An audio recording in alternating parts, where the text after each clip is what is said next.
You've been going live a lot during lockdown. I've seen you making breakfast on IG.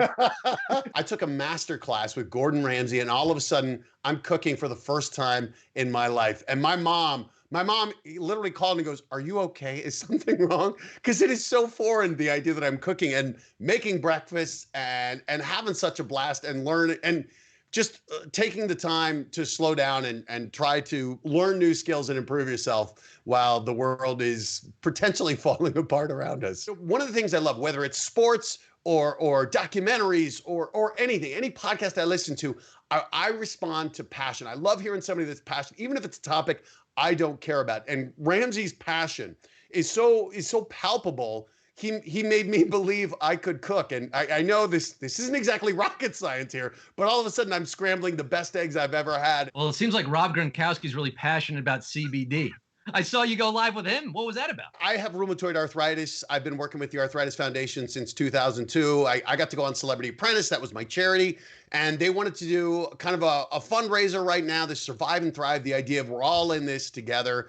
And, particularly for people with chronic illness and chronic pain, arthritis, impacting 54 million Americans. And so they wanted to put this together. And Rob has been working with CBD Medic. It's been one of the things that he really attributes the renaissance, his resurgence. I'd had a couple meetings with Rob just to kind of get to know him and go through the run of show. And then all of a sudden, the news comes out the day before that he signed with Tampa Bay.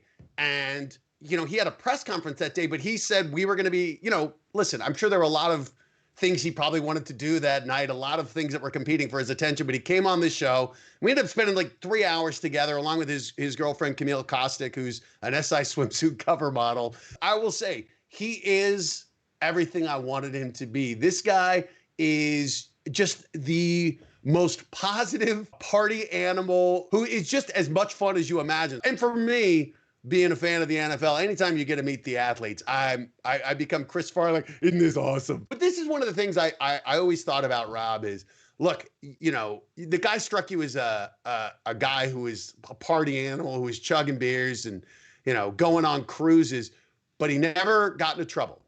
He never got suspended, never ran afoul of the law, and by all accounts was a phenomenal teammate. And it was one of those things where I'm like, hey man, this guy is a good time party animal, but his work always came first. And I'm like, hey, if you can deliver, Belichick isn't suffering fools, as we know. Yeah. So that Gronkowski was there for his whole career up to this point, I think speaks volumes for the guy delivered. Well, listen, my mother has multiple sclerosis, and I think I've been trying to get her to use CBD, and she hasn't taken the plunge. But it could work for everybody who suffers. You're right, Scott. It's the same thing. I know with my dad, he's a doctor, and he's had a lot of pain issues, but it's the stigma where they're, I'm not taking marijuana. That's right. The devil's lettuce. Yeah. All right, Dad. I don't know what to say. Matt, as a partly Jewish man growing up in Denver in the 80s, I can only assume you saw the Grateful Dead at the Big Mac? Oh, well, I did not see the Dead, but Big Mac, McNichols Arena. Man, I remember. So they built that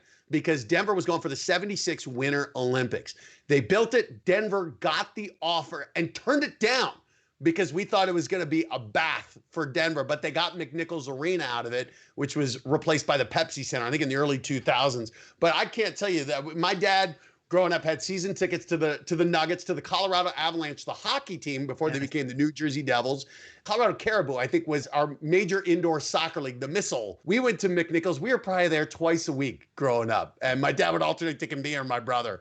And that place, a lot of good memories and a lot of great concerts. And I grew up with Barry Fay, who was the concert promoter in Colorado in the Rocky Mountain area. I grew up with his kids. And that guy, Fay, the concerts that guy used to bring to McNichols. But I was kind of a loser. The first concert that I went to was Neil Diamond on the Jazz Singer Tour. Hey, there's my Jewish heritage. Red Rocks is, I think, the best place to see a concert. And I remember I saw, again, being a cheesy hair metal guy, I saw John Bon Jovi playing there in the rain just before I went to college back in 90, I think 91. And it was still one of the great shows because it was pouring rain and John was like, your ass was sitting in the rain for 3 hours waiting for me. So for the next 3 hours, my ass is yours. And just goes into like living on a prayer. And I was like, man, I love Bon Jovi. Talk about slippery when wet. IsoLate Night with Scott Rogowski, live every Sunday through Thursday at 9 p.m. Eastern.